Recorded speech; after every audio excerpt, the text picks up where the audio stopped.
지금도 여전히 세계에서 가장 존경받는 성직자로 불릴 만큼 전 세계 교회에 영향을 끼치고 있는 대표적인 복음주의 지도자, 신학자, 목사이신 존 스타트 목사님이라는 분이 계십니다. 2004년 뉴욕 타임즈 컬럼니스트 데이빗 브룩스가 이렇게 얘기를 했습니다. 만약 개신교 복음주의자들이 교황을 선출했다면 그들은 존 스타트를 선택했을 거라고 할 정도로 그의 책과 설교들은 전 세계에 막강한 영향력을 끼치며 퍼져 있습니다. 이분이 쓴 에세이 가운데 기독교 리더십의 5가지 특징이라는 글이 오늘 설교와 맥을 같이 하기 때문에 여러분들이 간단하게 전합니다. 이분이 얘기하는 5가지가 있습니다. 기독교 리더십이 뭐냐? 그래서 5가지 특징이 있는데 첫 번째가 비전입니다. 이거는 뭐 다 아시죠, 그죠? 성경에도 나와 있죠. 잠언서에도 이렇게 나와 있습니다. 비전이 없으면 백성이 방자에 행한다. 꿈이 없으면 자기 멋대로 산다는 겁니다. 그래서 리더는 현 상황도 보지만 어떻게 나아질 수 있는지도 볼 수 있는 눈을 가진 자들이 리더가 됩니다. 자, 두 번째는 성실입니다. 꿈꾸는 사람, 비전을 가진 사람이라면 생각하고 계획하고 행동하는데 게으르면 안 됩니다. 그렇죠? 성실해야 됩니다. 근면해야 되는 겁니다. 자, 세 번째입니다. 인내입니다. 인내. 이 인내가 굉장히 중요합니다.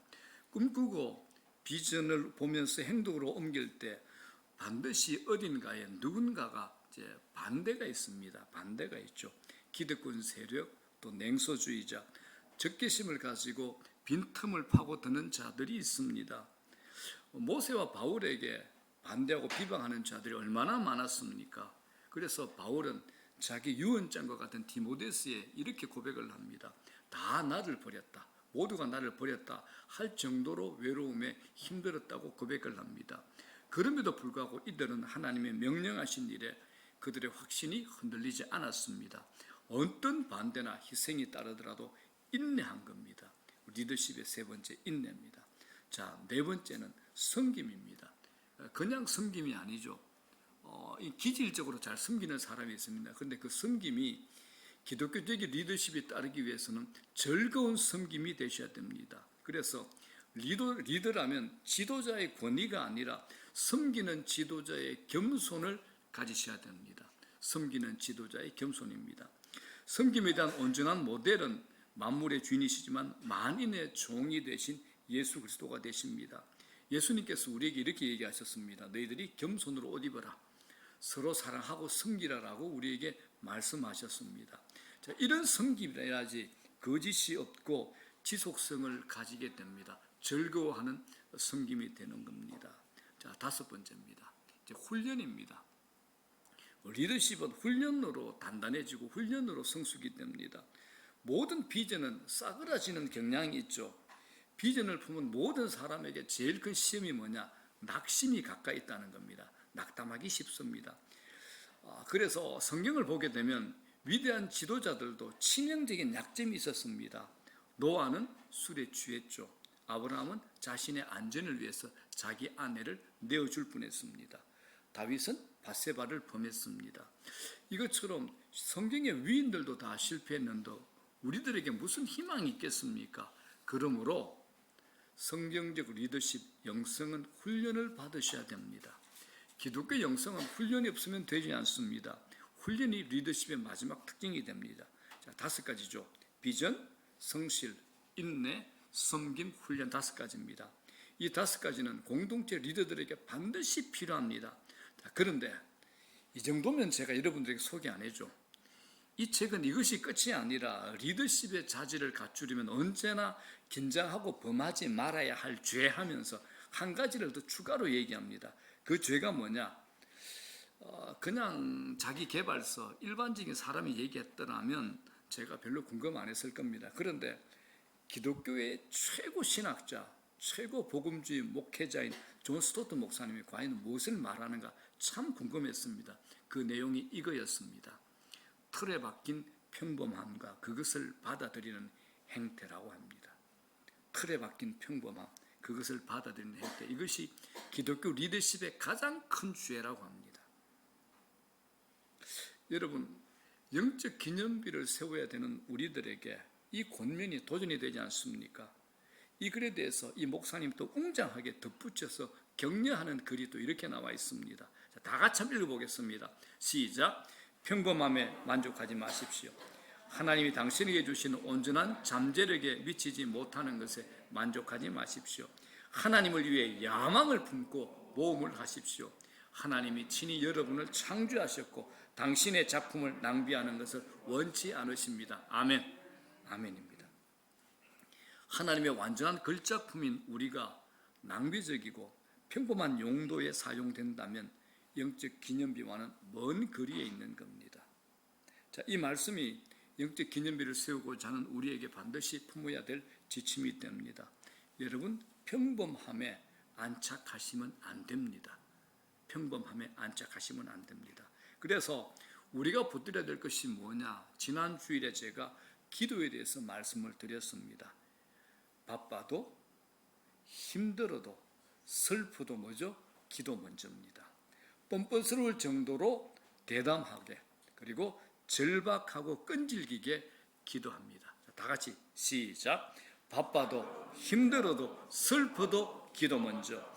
뻔뻔스러울 정도로 대담하게 절박하고 끈질기게 기도하기입니다. 이렇게 기도하는 겁니다. 기도하셔야 됩니다. 자, 그리고 오늘 영적 기념비를 세우기 위해 기도와 함께 우리가 붙들어야 할 것이 뭐냐? 하나 더 있습니다. 우리 자신에게 들려진 하나님의 말씀이 있어야 됩니다. 여러분들에게 들려진 하나님의 말씀이 있습니까? 그리고 그 말씀이 내 삶의 현실이 되게 해야 된다는 겁니다. 이 말씀이 우리에게 현실이 되어야 되는 겁니다. 그래서 오늘 설교 주제가 들려진 말씀이 현실이 되게 하라, 이 주제가 됩니다. 자, 오늘 본문의 배경이 이렇습니다. 유대 땅에 아름답게 펼쳐져 있는 게네사렛 어촌이 본문의 배경이 됩니다. 아침 해가 떠올랐습니다. 햇살이 점점 따가워지는 시간에 어부들이 배에서 나와 그물을 씻고 있는데 그물을 씻고 있는 어부들의 표정이 매우 어둡습니다. 왜냐하면 그들의 그물에 고기가 없어 비어 있었기 때문입니다. 그때 예수님께서 그 근처에서 무리에게 말씀을 전하고 계셨습니다. 예수님께서 많은 무리에게 말씀을 전하고 계시는 것처럼 보였지만 예수님의 눈길은 한 곳을 향하고 있었는데 예수님이 베드로를 계속 보고 계셨습니다. 자, 5장 1절 볼게요. 이렇게 되어 있죠. 무리가 몰려와서 하나님의 말씀을 들을세라고 이렇게 기록되어 있습니다. 그리고 4절에 보면 예수님께서 베드로에게 이런 말씀을 하십니다. 베드로야, 깊은 데로 가서 그물을 내려 고기를 잡아라 라고 말씀하십니다. 성경을 보게 되면 하나님께서 말씀을 막 뿌리지는 않으셨습니다. 어떤 특정인에게 주목하셨어요. 그래서 하나님의 말씀이 들려진 인생, 말씀이 꽂힌 인생에게 변화가 일어납니다. 무리가 말씀을 들으려고 많은 사람이 몰려왔죠. 듣고 그들은 흩어졌습니다. 이 무리들은, 많은 사람들은 이 이야기의 배경에 불과합니다. 사람의 수가 굉장히 많았겠지만 무리는 오늘 베드로의 스토리를 위한 배경에 불과하다는 겁니다. 그래서 저는 여러분들에게 간절히 원합니다. 여러분 인생 하나님께서 역사하시는데 배경이 되지 마시고 하나님께서 주목하시는 인물이 되시기를 축원합니다. 하나님께서 주목하셔야 됩니다. 예수님께서 베드로의 배 위에서 무리를 향해서 말씀을 전합니다. 그리고 베드로에게, 베드로야, 깊은 데 가서 그물을 내려서 고기를 잡으라라고 말씀하십니다. 이건 예수님께서 누구에게만요? 베드로에게만 말씀하신 겁니다. 밤새 베드로는 고기 한 마리 못 잡았어요. 그물 씻고 있었습니다. 그 베드로에게 예수님께서 말씀하신 겁니다. 청중들에게 그 전에 먼저 설교하셨지만 그 다음이 중요하죠. 베드로에게 1대1로 말씀하신 겁니다.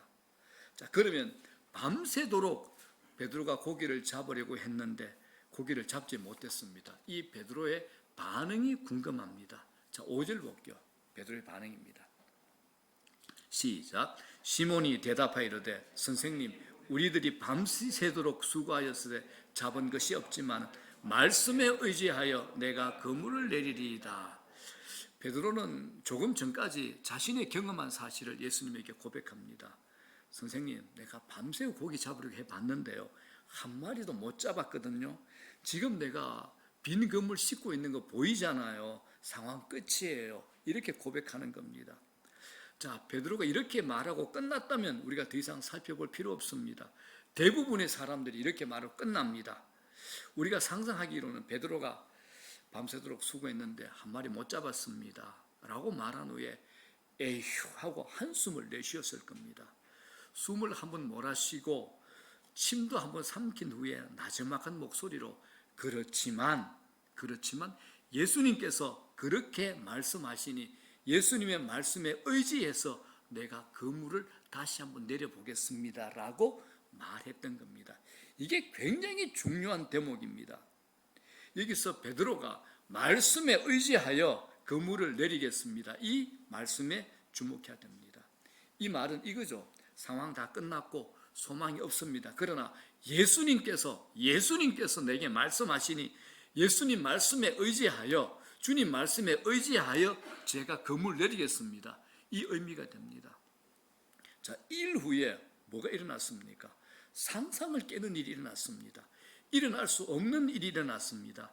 인간 계산기가 혼란을 일으키는 사건이 일어난 겁니다. 밤새 물고기를 한 마리도 잡지 못했는데 예수님 말씀대로 그물을 내리니 2배를 채우고 배가 잠길 정도로 고기를 가득 잡았습니다. 이걸 가리켜 우리는 뭐라 그럽니까? 미러클, 기적이라고 합니다. 어떻게 이런 일이 일어났습니까? 답은 딱 한 가지입니다. 예수님 말씀에 의지하여 그물을 내렸기 때문입니다. 베드로의 행동에서 우리가 볼 수 있는 게 뭡니까? 베드로가 그전에는 자기 경험대로, 자기 실력대로, 자기 능력대로 자유롭게 행동했습니다. 그런데 지금은 다릅니다. 말씀에 근거해서, 말씀에 의지해서, 말씀에 따라 행동한 겁니다. 이게 베드로로 하여금 기적을 경험하게 한 겁니다. 자, 사랑하는 여러분, 이 말씀에서 기적이 일어난 지점을 놓치시면 안 됩니다. 우리의 열심, 우리의 행위만 있는 곳에는 허무한 그물질밖에 남지 않습니다. 밤이 새도록 수고하였지만 잡은 것이 없습니다. 이게 오늘날 우리들의 인생의 모습 아닙니까? 베드로의 인생도 그랬습니다. 그런데 그가 하나님 말씀에 의지하여, 주님 말씀에 의지하여 그물을 내리리라 라고 말씀에 의지하여 행동했을 때 이 말씀이 현실이 된 겁니다. 말씀이 현실이 되어 우리에게 이루어질 때 그걸 우리가 기적이라고 부릅니다. 기적이라고 부르죠. 여러분, 우리가 읽는 이 말씀이 성경 속에 문자로, 죽은 글자로 있지 않고 우리의 일상 속으로 툭 튀어나오면 우리 삶에 그것을 기적이라고 하는 겁니다. 말씀을 의지한 사람은 기적을 경험합니다. 여러분, 이 말씀이 신앙의 핵심입니다. 말씀을 현실에서 여러분들이 경험할 수 있어야 됩니다. 말씀을 현실에서 경험하지 못하면 삶의 변화가 일어나지 않습니다. 만약 여러분들이 이 말씀을 윤리, 지혜, 교훈으로만 알고 있다면 기독교 신앙의 핵심을 놓친 겁니다. 말씀이 하나의 도덕이요, 윤리요, 사상이요, 개념이요, 교훈이라면 이 말씀이 우리 생활에 지혜를 주고 우리 삶을 조금 더 행복해 주는 정신적 양식 정도라면 이런 것들은 세상에 다른 것들 많이 있습니다. 그런 관점으로 성경을 들여다봐서는 안 됩니다. 이 말씀이 실제 상황에서 능력으로 내 삶에 역사하는 것을 여러분들이 보셔야 됩니다. 말씀을 삶에서 실제로 경험해 보셔야 되라는 겁니다. 오늘날 우리 크리스천들에게 아주 위험한 것이 한 가지 있습니다. 신앙의 역동성이 사라져버린 겁니다. 신앙의 역동성. 교회 안에서 우리끼리 적당히 재미있게 차 마시고 식사하면서 그렇게 시간을 보낼 뿐 우리 주위에 아무 일도 일어나지 않습니다. 성경 말씀을 2000년 전에 이스라엘에서 일어났던 재미있던 이야기로, 스토리로 생각한다면 이 말씀 우리와 전혀 상관없습니다. 이 말씀의 능력을 우리의 삶에, 우리의 현실에 가져올 수가 없다라는 겁니다. 여러분, 신앙의 세계가 얼마나 넓고 거대하고 강력하고 어마어마한가를 모르니까 기대조차 하지 못하는 겁니다. 그러니까 재미없게 밋밋하게 냉랭하게 바닥 끓듯이 마른 수건 짜듯이 그렇게 신앙생활하고 있는 겁니다. 본문의 사건, 고기 잡으면서 하루하루 살던 갈릴리 해변 촌놈들에게 우주적인 사건이 일어난 거죠. 우주적인 사건입니다. 오늘 여러분에게 이런 역사가 일어나기를 축원합니다. 여러분들 예수 믿은 지 몇 년 되셨나요? 20년요, 30년요, 40년요. 나 모태 신앙인데요. 여러분 세월, 시간 중요하지 않습니다. 말씀이 우리 삶의 현실이 되어야 됩니다. 말씀이 우리 삶의 현실이 된다면 충격적이고 놀라운 일이 우리 삶에 일어나게 될 겁니다. 자, 이점에서 이제 여러분들에게 궁금증이 있죠. 말은 못하는데, 아니 목사님, 이 성경이 어떻게 살아계신 하나님의 말씀이 될 수 있습니까? 또 있죠. 평범하게 보여주는 이 성경이 어떻게 신적인 권위, 신적 권위를 가질 수 있습니까? 라는 의문을 여러분들이 가질 수 있습니다. 제가 성경을 통해서 그 답을 말씀드리겠습니다. 먼저 디모데후서 3장 16절입니다. 이렇게 얘기합니다. 시작. 모든 성경은 하나님의 감동으로 된 것이라. 이게 무슨 말이냐? 성경은 하나님께서 인간을 통하여 말씀하신 것이라는 겁니다. 자, 또 있습니다. 베드로후서 1장 20절 21절입니다. 다 같이 시작. 먼저 알 것은 성경의 모든 예언은 사사로이 풀 것이 아니니 예언은 언제든지 사람의 뜻으로 낸 것이 아니요 오직 성령의 감동하심을 받은 사람들이 하나님께 받아 말한 것입니다. 이게 예언이 뭐냐? 하나님 말씀 성경입니다. 성경은 성령의 감동을 입은 사람들에게 하나님이 말씀하신 겁니다. 그러니 너희 마음대로 해석하지 말아라, 이 말씀입니다. 성경은 하나님의 말씀입니다. 여러분, 이것보다 더 중요한 거 있습니다. 무엇보다도 하나님의 아들이신 창조주, 온 우주와 땅을 다스리는 통치자, 그리고 장차 우리를 심판할 재림주, 그분 대신 예수님께서 성경을 어떻게 대하셨는가를 보면 이 성경의 신적 권위를 더욱 분명히 알 수 있을 것입니다. 첫 번째입니다.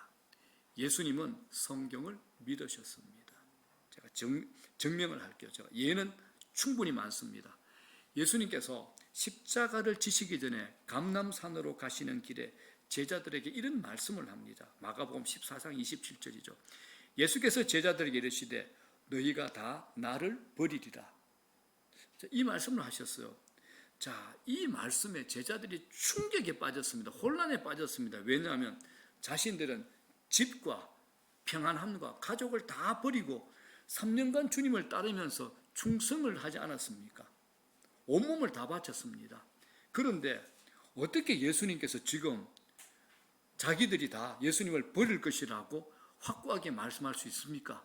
제자들이 놀랐죠. 근데 그 대답이 간단했습니다.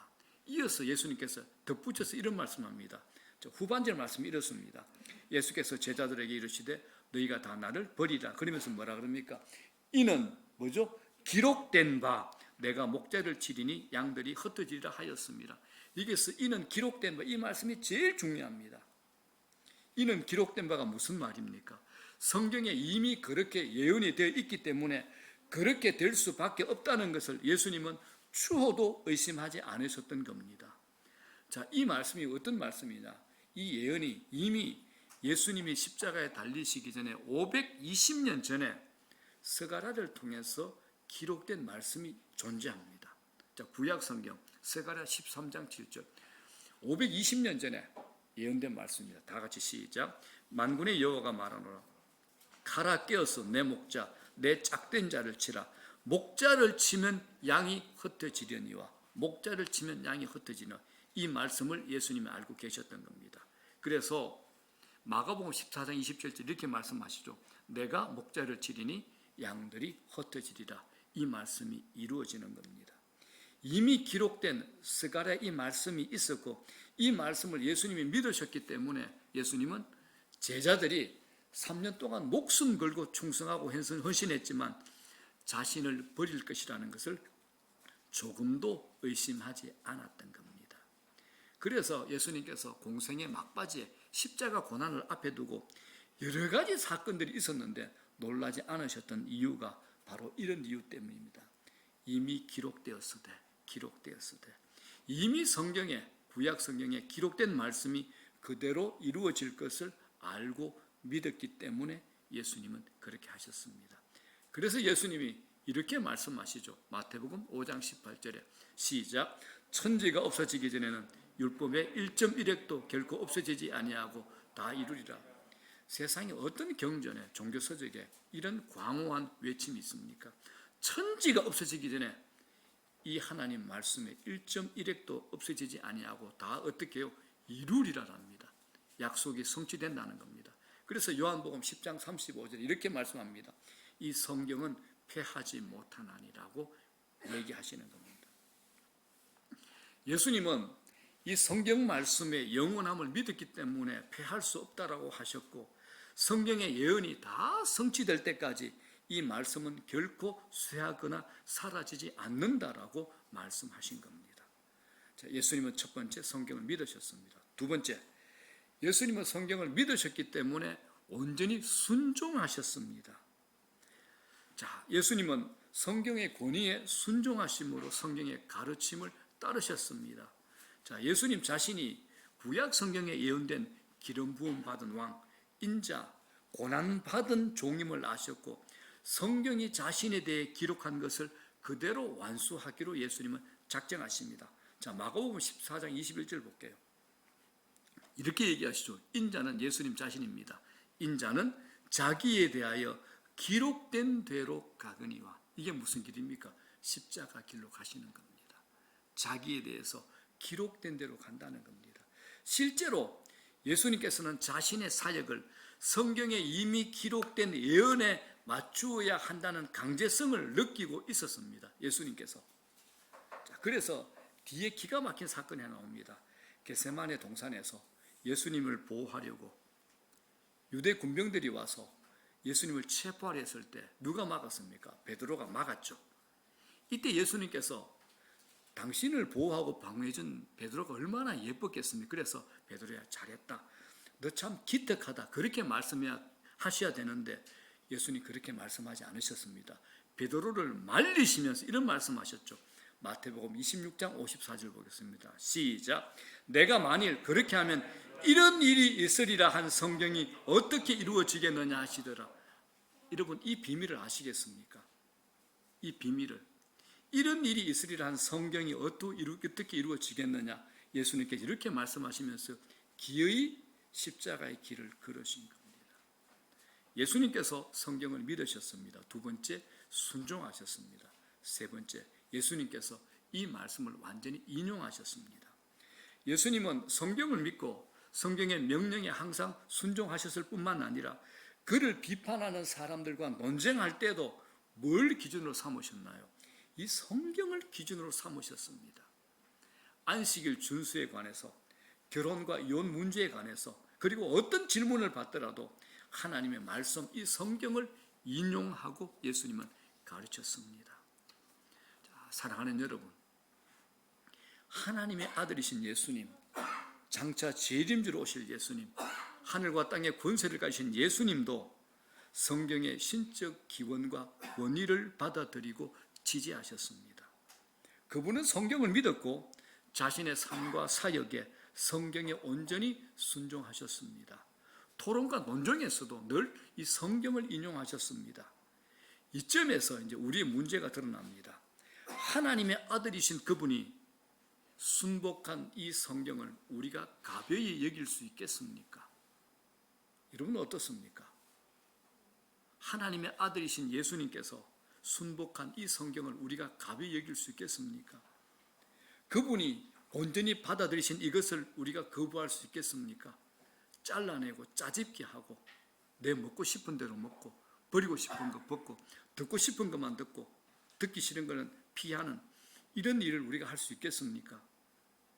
그리스도께서 성경은 하나님 말씀이요 정은이하고 가르쳤다면 우리는 이것을 전심전력으로 믿고 받아들이셔야 됩니다.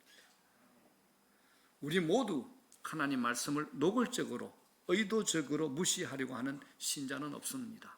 신자라면 누구나 하나님 말씀을 귀중히 여기고 하나님 말씀을 사랑한다고 생각을 합니다.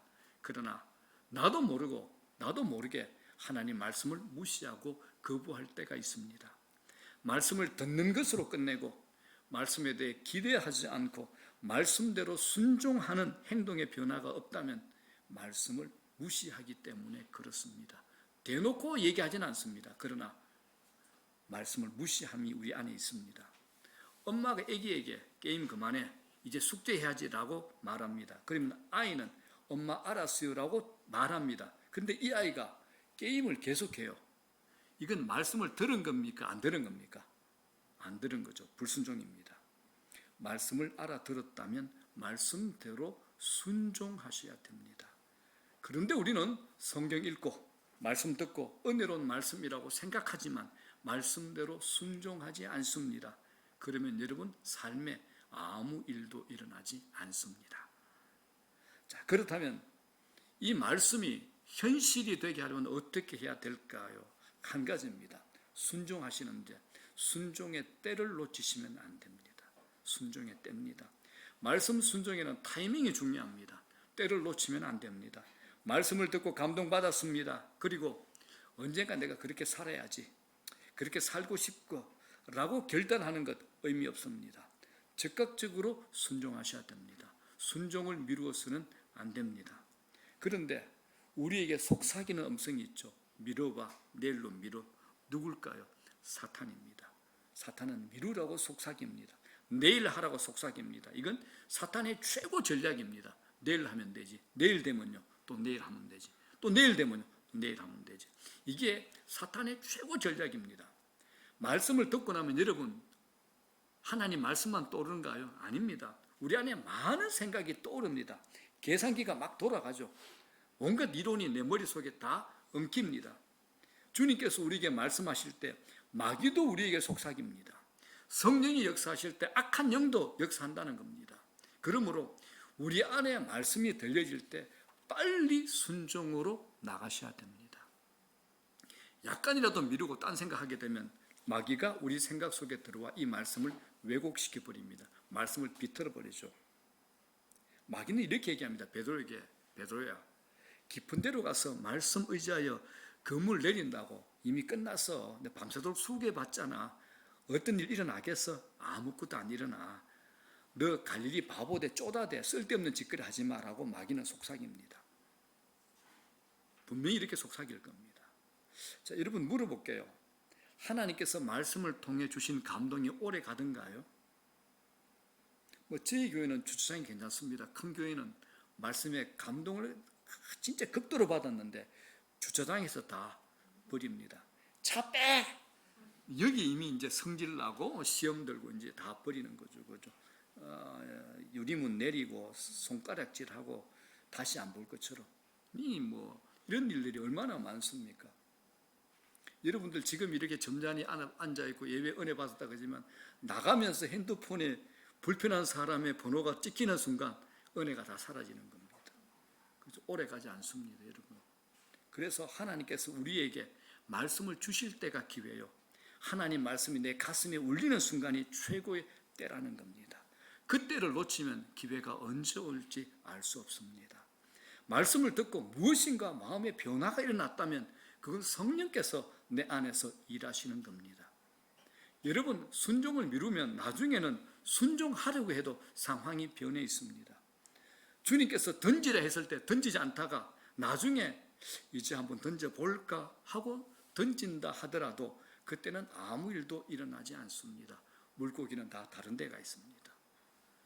지금 여러분의 귀에 하나님 말씀이 제대로 들리고 있습니까? 신자의 인생의 최고의 전성기가 언제인지 아십니까? 하나님 말씀이 정확하게 들릴 때입니다. 하나님 말씀은 없고 내 행동만 있다면 이건 우리가 빈 거물질하고 있는 겁니다. 하나님 말씀이라면, 지금 내게 주신 말씀이라면 그 말씀에 토를 달면 안 됩니다. 그냥 아멘 하셔야 됩니다. 그리고 그냥 나가는 겁니다. 그때 위대한 역사가 일어납니다. 이것이 하나님께 쓰임받았던 사람들의 공통적인 특징이 됩니다. 베드로가 주님의 말씀을 들었을 때가 언제입니까? 가장 절망적인 순간이죠. 밑바닥 칠 때입니다. 베드로가 고기 많이 잡은 날 주님께서 베드로에게 오셔서 이런 말씀 하셨다면 베드로는 절대 순종하지 않았을 겁니다. 우리의 계획대로 돌아가지 않을 때, 내 뜻과 내 생각대로 돌아가지 않을 때, 그때가 하나님께서 역사하실 때입니다. 우리가 가는 길이 막혀 있다면 하나님께서 열어놓으신 문이 있습니다. 내가 가는 길이 막힐 때 하나님께서 다른 길로 우리를 인도하십니다. 그때 하나님께서 우리에게 들려주시는 말씀, 음성이 있다라는 겁니다. 실패의 지점에서 하나님께서 우리에게 말씀하시는 것이 있습니다. 우리가 그 말씀에 반응하면 여태껏 경험해 보지 못한 하나님의 일하심을 보게 됩니다. 저는 늘 기도 제목이 있습니다. 하나님, 우리 교회가 하나님의 일하심을 보게 하소서. 하나님의 일하심을 우리 교회에 보여주십시오라고 늘 기도합니다. 기도 응답도 그렇습니다. 하나님, 우리가 기도해 놓고 하나님께서 우리에게 기도하시는 그 응답에 대해서 눈이 열리게 해주십시오라고 저는 그렇게 기도합니다. 많은 분들이 기도하는데 하나님께서 응답하시는 것을 볼 줄 몰라서 보지 못하는 분들도 너무 많습니다. 제가 이렇게까지 기도합니다. 하나님의 기도 응답하심을 볼 수 있는 눈이 열리게 해주십시오라고 기도합니다. 이것처럼 여러분, 하나님 말씀이 들릴 때가 정말 중요합니다. 하나님 말씀이 그냥 보통으로 들리십니까? 배부른 상태입니다. 하나님 말씀이 특별하게 들릴 때 배고픈 상태죠. 갈망이 있는 겁니다. 갈망. 인생이 바닥을 칠 때 하나님의 울림이 큽니다. 어려운 시기를 지나는 분은 다른 사람보다 말씀이 귀에 잘 들릴 수밖에 없는 상황입니다. 그게 은혜가 됩니다. 그게 인생의 터닝 포인트입니다. 여러분, 말씀이 들릴 때가 전성기입니다. 말씀이 들리는 것이 은혜입니다. 말씀에 의지하여 순종할 때 인생이 전환이 됩니다. 말씀이 현실이 됩니다. 하나님의 말씀이 제대로 들리면 고난이 더 이상 내 인생을 지배할 수 없습니다. 말씀이 나를 지배하기 때문에 고난이 나를 감히 건드릴 수 없는 겁니다. 고난을 뛰어넘는 말씀의 능력이 내게 역사하는 겁니다. 여러분, 잊지 마십시오. 하나님 대단히 적극적이십니다. 우리보다 훨씬 적극적이십니다. 우리의 순종에, 말씀의 순종에 반응할 준비를 다 하고 계십니다. 화미교회, 너희들아 순종만 해라. 내가 반응한다. 내가 일한다. 준비하고 계시는 겁니다. 사랑하는 여러분, 그러므로 주님께서 말씀하시면 그 말씀이 곧 현실이 됩니다. 우리가 말씀에 순종할 때 주님께서 말씀하신 것이 현실 속에 그대로 일어납니다. 자, 본문 5절 6절 다시 한번 보겠습니다. 말씀을 의지하여 내가 그물을 내리리라 하고 그 다음에 뭡니까? 그렇게 하니입니다. 여러분, 그렇게 하니의 신앙을 가지셔야 됩니다. 그렇게 하니 이 신앙을 가지시라는 겁니다. 하나님께서 우리 순종을 통해서 말씀을 가시화시킵니다. 말씀이 현실이 되는 현장을 본 사람은 흥분하죠. 기가 막힙니다. 우리가 말씀 연구하는 거 좋습니다. 공부하는 시간 많은 거 좋습니다. 그런데 말씀대로 행동하지 않는다면 아무 의미 없습니다. 말씀대로 순종하지 않는다면 저는 이렇게 표현합니다. 말씀 냉동처리반. 냉동처리반 아시죠? 그죠? 말씀을 다 냉동시켜버리는 겁니다. 있긴 있는데 말씀이 움직이지 못하게, 일하지 못하게 말씀을 냉동처리해버리는 겁니다. 우리가 하나님 말씀 배우는 것, 듣는 것 중요합니다. 말씀을 배우면서 하나님 알아갑니다. 그런데 그것으로 부족합니다. 책상 앞에서 말씀을 배워서 하나님을 아는 것 반쪽밖에 되지 않습니다. 그건 온전한 지식이 아닙니다. 온전한 지식이 뭘까요? 하나님 말씀을 경험하는 자가 되는 겁니다. 하나님 말씀을 경험하는 자가 되는 겁니다. 삶 속에서 말씀대로 실천하여 말씀이 현실이 되게 하는 겁니다. 그렇게 할 때 이게 하나님 말씀이구나, 이게 말씀의 능력이구나, 이게 이 말씀의 성령의 기름 부으심이 있구나, 이 말씀이 내게 기름을 부어주는구나, 이게 살아있구나, 이걸 경험할 수 있는 겁니다. 이걸 경험할 수 있는 여러분이 되시라는 겁니다. 그러셔야지 현수막 보이죠? 저게 세워집니다. 그러셔야지 저게 세워집니다. 여러분 인생의 기념비가 세워지는 겁니다. 오늘날 말씀 듣고 고민하는 사람 참 많습니다. 누구나 고민하지 않겠습니까? 하나님 말씀은 우리를 불편하게 만드는 게 정상입니다. 은혜도 되지만, 기쁨도 주지만, 죄 없으시고 완전하신 하나님께서 우리에게 말씀하시는데 죄성을 가진 우리가 불편하지 않는 게 비정상 아닌가요? 불편한 게 정상입니다. 말씀 듣고 고민하는 사람 정말 많습니다. 그런데 말씀 듣고 고민하라고 우리에게 주신 게 아니죠. 말씀 듣고 뭐 하라고요? 순종하라고 우리에게 주신 겁니다. 순종하셔야 됩니다. 이제 말씀 정리합니다. 기적이 늘 일어날 수는 없습니다. 그러나 하나님께서 우리로 하여금 전혀 다른 인생을 터닝시키기 위해서 우리가 가는 길을 멈추게 하시고 우리 인생의 결정적인 순간들을 마련해 놓으셨습니다. 하나님께서 필요하시면 기적을 일으키고 기적을 동원하실 겁니다. 하나님의 살아계심을 우리 눈앞에 어떤 형태로든 드러내실 겁니다. 우리의 삶에, 여러분의 삶에 하나님의 말씀이 현실로 실현되는 역사가 있기를 축원합니다. 성경에 있는 이 모든 기적의 스토리가 우리의 삶에 재현되는 은혜가 있기를 바랍니다. 우리에게 이 말씀이 들린다는 것, 이건 위대한 일입니다. 그런데 그것보다 더 위대한 일은 그 말씀 그대로 의지하여 이 말씀대로 순종하면 우리 삶에 놀라운 일이 일어날 줄로 믿습니다. 영상팀장, 전능하신 나의 주 하나님은 찬양 좀 준비해 주세요. 자, 여러분, 말씀에 의지하여 내가 그물을 내리리이다. 말씀에 의지하여 내가 그물을 내리리이다.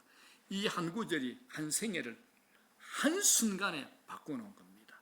이 한 구절을, 한 인간의 한 생애를 한순간에 바꿔놓은 겁니다. 오늘 여러분 인생 가운데, 우리 인생 가운데, 우리 교회 가운데, 우리 가정 가운데, 우리 사업장, 일터 직장 가운데 이런 일들이 일어나기를 간절히 축원합니다. 오늘 이 삶이, 이 말씀이 내 삶이 되게 해주십시오. 내 삶 속에 하나님 말씀을 경험하게 해주십시오. 오늘도 기적을 맛보며 하나님 백성답게 살게 해주십시오. 말씀을 냉동고에 처리하거나 그냥 묻어두지 않게 해주십시오 라고 기도하는 저와 여러분 되면 좋겠습니다. 가슴이 뛰는, 말씀을 읽을 때마다 설레임이 있는, 가슴이 뛰는 그런 역사가 있기를 주의 이름으로 축원합니다.